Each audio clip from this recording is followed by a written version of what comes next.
Paano ba ginagawa ang dropshipping? Ang ginagawa mo lang dito kung hindi mo pa afford yung food cart na nagkakahalaga ng 288,888 ay pwede mong gawin ang online business gamit ang cellphone mo na connected sa internet. At pwede mo siyang gawin ng 2 to 3 hours a day. Pero kung mas marami kang time, ay mas maganda para matutukan mo. Basta ang kailangan mo lang gawin ay aralin ng mabuti ang negosyo. At may training naman dito na tuturuan tayo kung paano gawin ang negosyo.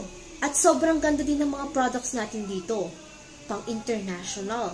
Sa Pilipinas ka man o nasa ibang bansa, ay pwede kang magpa-order ng mga products mo sa iyong online store. Basta ang kailangan mo lang gawin ay i-post ang iyong shop link sa iyong mga social media accounts.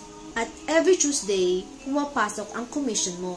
Kailangan mo lang umattend ng mga trainings every night para guided ka kung anong gagawin sa negosyo nito.